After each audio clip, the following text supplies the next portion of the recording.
Hai, kembali lagi bersama kami di Tong Podcast. Mari Tong Cerita.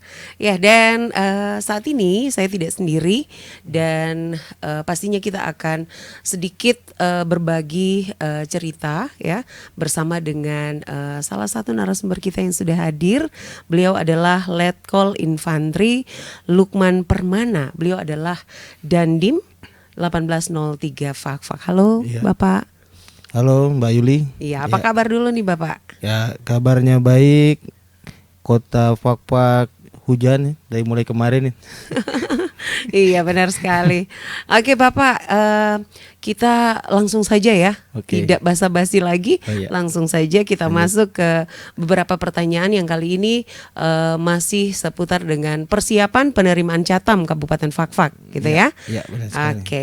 Nah, yang pertama yang ingin saya tanyakan, bagaimana dengan pendaftar nih? Apakah pendaftaran yang saat ini sudah dibuka oleh Dandim 1803 Fakfak, saat ini bagaimana animo dengan para peserta dan bagaimana kesiapan Kodim Fakfak untuk menerima para calon Catam ini? Baik Mbak Yuli, untuk pendaftaran saat ini akan dibuka yaitu Cata PK TNI AD gelombang 1 tahun 2025. Begitu, yang mana nanti mulai pendaftarannya itu di tanggal 3 sampai dengan 31 Januari 2025. Iya. Begitu. Oke. Tadi Bapak sudah sampaikan bahwa tanggal pendaftaran sudah dan nah kalau kita Bapak sendiri melihat dengan adanya penerimaan kali ini, bagaimana animo dari para pendaftar nih Bapak sampai saat ini? Animo sudah cukup banyak, sudah ada beberapa orang yang mendaftar.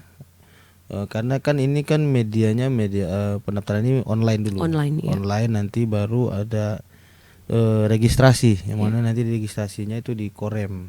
Korem sampai itu. Tapi harapkan kepada putra putri yang ada di Fakfak agar segera mendaftar.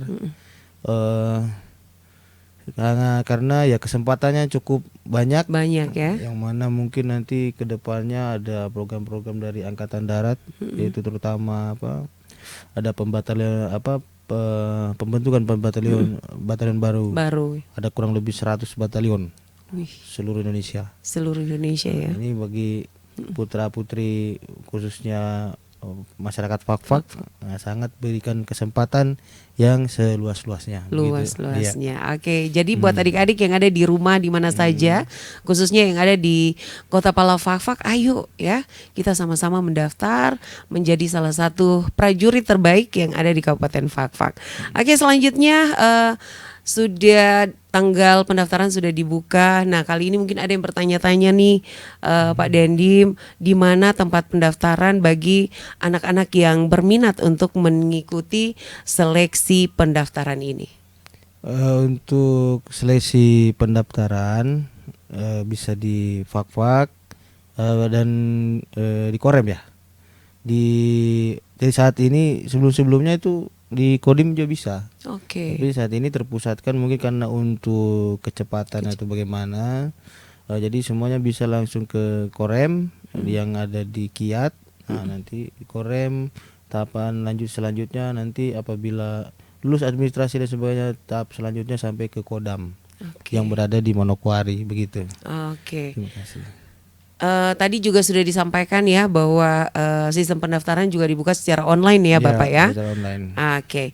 Nah, selanjutnya apakah pendaftaran ini dikhususkan untuk orang asli Papua atau bisa juga nih diikuti bagi anak-anak pendatang yang sudah berdomisili di Kabupaten Fakfak nih? Baik Mbak Yuli, jadi pendaftaran ini untuk seluruhnya. Jadi bisa itu OAP asli Papua, kemudian yang pendatang juga semuanya bisa. Jadi memang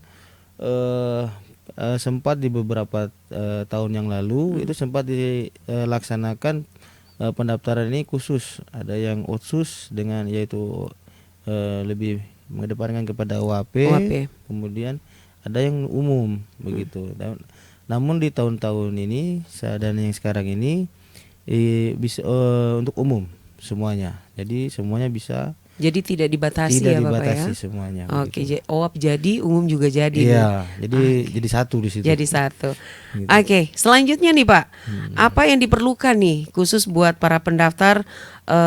Kira-kira apa yang harus disiapkan untuk mendaftar ini Pak? Ya hingga saat ini ya Mbak Yuli belum ada perubahan seperti tahun-tahun sebelumnya, dari mulai ijazah, Iya. KTP, pendidikan umum, sampai dengan pendidikan terakhir seperti itu. Oke. Nanti kakak apa semuanya itu bisa bisa kita ikuti di online. Apabila di online itu sudah ada persyaratannya begitu. Oke. Sudah tertera di situ ya. Baik. Terima kasih. Iya, Bapak. Selain itu nih, apakah Babinsa yang ada ya turut andil dalam bagaimana nih penyiapan bagi anak-anak yang berminat untuk menjadi TNI AD? Baik, untuk program ini memang ditujukan kepada Babinsa. Jadi memang diharapkan dan diwajibkan itu per satu Babinsa itu harus memiliki kader. Begitu, kader kepada putra-putri kita ini harapannya yang sudah dipersiapkan seperti itu. Jadi Babinsa saat ini sangat berperan penting untuk menyiapkan binaannya, desa binaannya, untuk menyiapkan salah satu kader yang untuk disiapkan untuk menjadi TNI ini. Begitu, demikian Mbak Yuli. Baik. Nah selanjutnya apa saja nih persyaratan-persyaratan yang nantinya memenuhi kriteria untuk dapat diterima di TNI AD ini Bapak? Untuk kriteria ini antara lain itu tinggi badan. Jadi tinggi badan ini sangat menentukan. Istilahnya itu yang sudah baku. Jadi memang setiap tahunnya memang ada perubahan. Ada yang 163, 165. Nah untuk saat ini yang tahun ini yang Cata gelombang 1 ini tinggi badannya 160. 160. Pendidikan terakhir minimal SMP. SMP boleh SMP boleh. Jadi kalau berbeda dengan Bintara, kalau Bintara itu SMA. Tapi kalau SMP, kalau Cata ini Tamtama ini bisa SMP sederajat. Sehat jasmani, tidak terlibat masalah kriminal gitu. Baik, nah ini bagaimana nih pendapat Bapak tentang pelaksanaan seleksi untuk menjadi seorang prajurit TNI AD selama ini? Selama ini ya sejauh ini masih baik, tidak ada hal-hal yang menonjol atau bagaimana. Ya, kami hanya berpesan di sini tuh apabila ada yang menjanjikan, oh nanti bisa ini dengan apa, karena ini gratis, tidak dipungut biaya.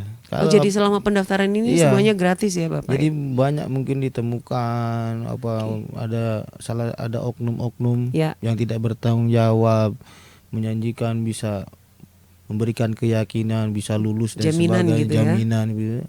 Nah itu harapannya hindari, yakin percaya dengan kemampuan sendiri bahwa kalau memang itu memang memenuhi syarat rezekinya ya pasti masuk. Ya. Tanpa ada embel-embelnya. Embel-embel gitu ya. Oke, berarti ada kemudahan dan buat adik-adik yang ada di rumah dan di mana saja berada, jangan ragu, yang pasti percaya diri ya. Siapkan mental ya, fisik gitu ya Bapak ya. Betul. Oke. Nah, selanjutnya nih Pak, kendala terbesar nih selama ini yang dihadapi para pendaftar untuk menjadi seorang prajurit TNI yang menjadi kegagalan nih dalam mengikuti seleksi. Masalah ini ya. Untuk yang sering, karena saya juga punya pengalaman dulu, saya pernah di pusat, pernah di Mabesat sana. Mayoritas adik-adik kita ini saat mendaftar hanya ikut-ikutan, hanya ingin meramaikan, hanya ingin sudah pengen tahu aja gimana, tanpa mempersiapkan sedini mungkin. Nah, jadi ini bagi adik-adik, bagi putra-putri ini apabila memang berminat untuk bergabung di TNI, untuk bagusnya itu dipersiapkan sedini mungkin. Terutama apa? Kesehatan. Kesehatan, kemudian fisik, karena kegiatan TNI ini terutama dalam tahap pembentukan itu 80% itu penggunaan kekuatan fisik yang digunakan. Ya, dan ya ditambah diimbangi dengan pengetahuan militer dasar seperti itu. Tapi yang utama itu sehat dulu, sehat. Kemudian stamina fisik, tambahan lagi mungkin dari segi ini psikologi. Nah itu psikologi juga penting ya, karena apalagi di Bapak Kasat yang saat ini Jenderal TNI Maruli Simanjuntak ini menekankan kepada psikologi.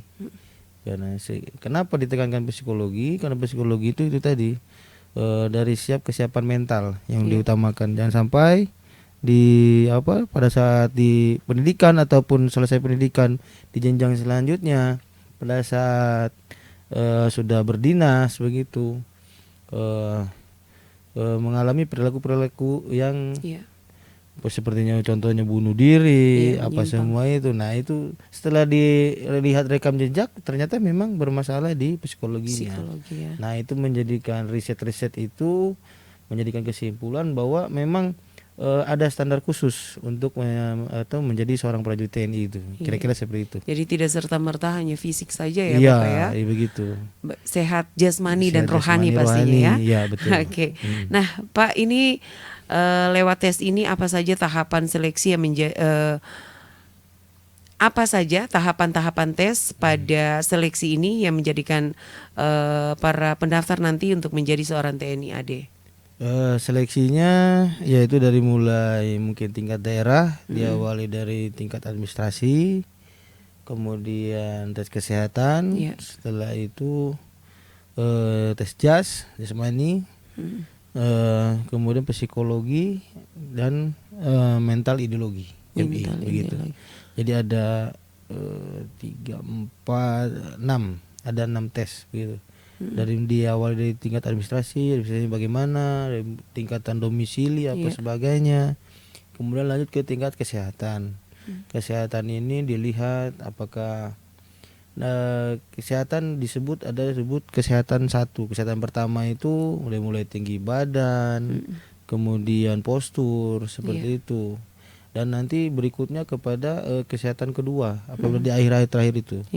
Nah di situ ada tentang cek jantung, penyakit dalam dan sebagainya, sehingga harapannya si peserta ini apabila mengikuti pendidikan betul-betul siap ya, seperti itu. Jadi sudah tidak ada alasan sakit atau apa secara ini sudah kesehatan sudah diperiksa semua nih Pak. Betul. Jangan sampai nanti begitu masuk pendidikan baru latihan terkena ayan atau rabun, itu seperti itu. Baru 1 kali 2 latihan sudah ini ya. Udah step-step kan bahaya itu.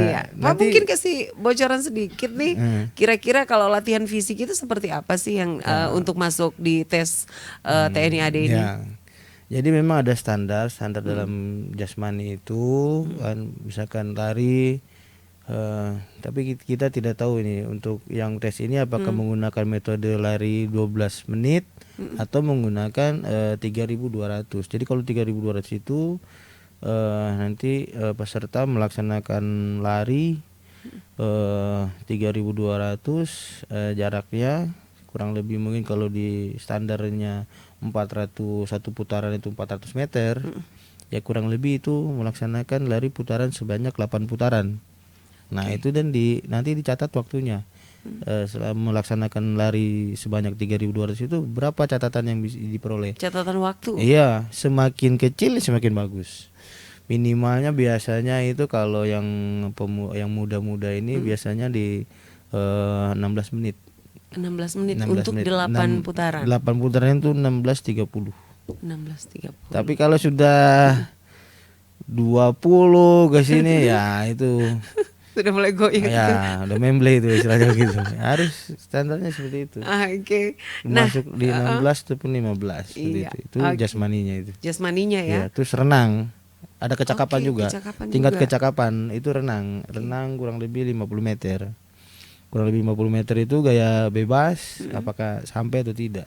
Oh, gitu. Itu standarnya persyaratannya itu untuk jasmani itu. Untuk jasmani ya. Iya. Selain itu Pak. Kemudian nanti apabila ke tingkat selanjutnya biasanya udah tingkat pusat itu ada psikologi dan MI mental ideologi. Oke. Ada jadi kalau psikologi itu melihat dari motivasi si peserta, Iya. kemudian melihat etos kerjanya seperti apa, terus kemudian dari temperamen apa semuanya itu bisa tergambar di psikologi.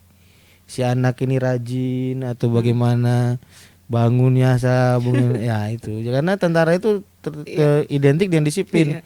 Bangun pagi jam 4, jam 5 harus sudah bangun.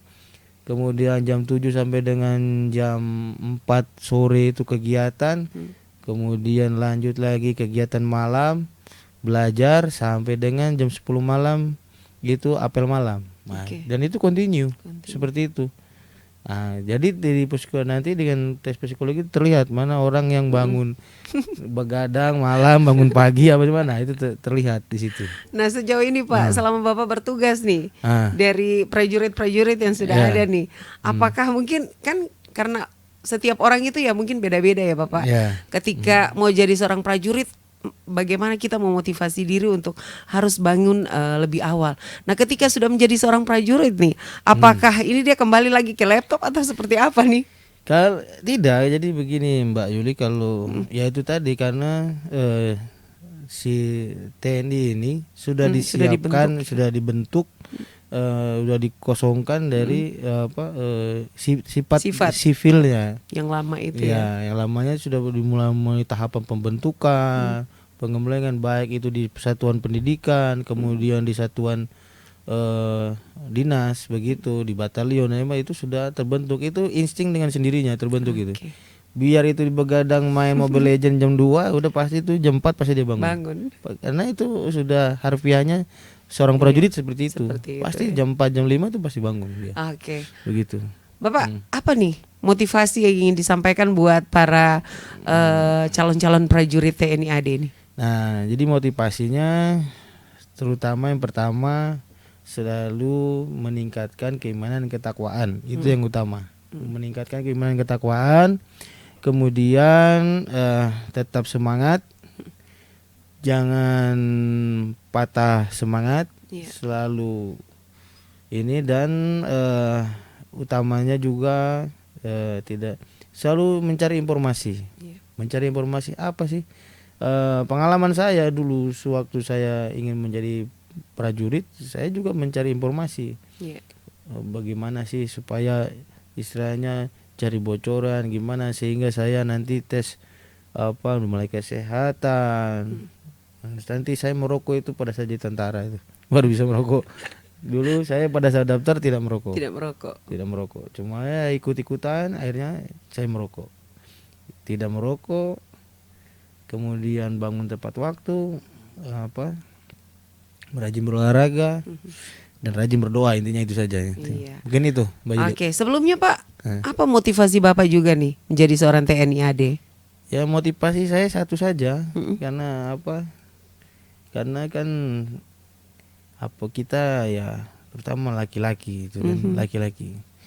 Jadi kalau menjadi tentara itu kan semakin macho, itu aja. Itu. Yang utama kita ya ingin berbakti lah. Kita harus membaktikan diri kita pada nusa dan bangsa. Itu bukan kata-kata protap, itu memang ya sejatinya dari dalam diri kita sendiri itu. Kemudian selanjutnya ya kita laki-laki.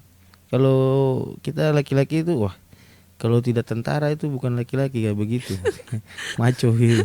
Oke. Itu Mbak Yuli motivasi Bapak, saya dulu itu. Yang terakhir nih, apa harapan Bapak buat para pendaftar untuk mempersiapkan diri ke depan? Harapannya saya ya ayo bagi mumpung kesempatan ada, kita mengajak.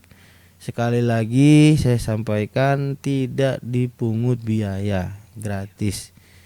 Jangan percaya apabila ada yang menjanjikan bisa menjamin lulus dan sebagainya, itu adalah oknum, dan itu pun sudah banyak yang diproses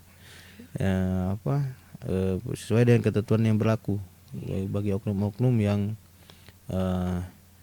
memperdaya si peserta. Itu. Iya. Baik, terima kasih Bapak sekali lagi buat kehadirannya di podcast kita ya. Semoga saja apa yang Bapak sudah sampaikan ini menjadi satu motivasi dan harapan-harapan baru buat para calon-calon prajurit TNI AD, khususnya yang ada di Kabupaten Fakfak. Baik, pendengar pemirsa di mana saja berada, kita akhiri podcast kita kali ini. Selamat beraktivitas. Bye.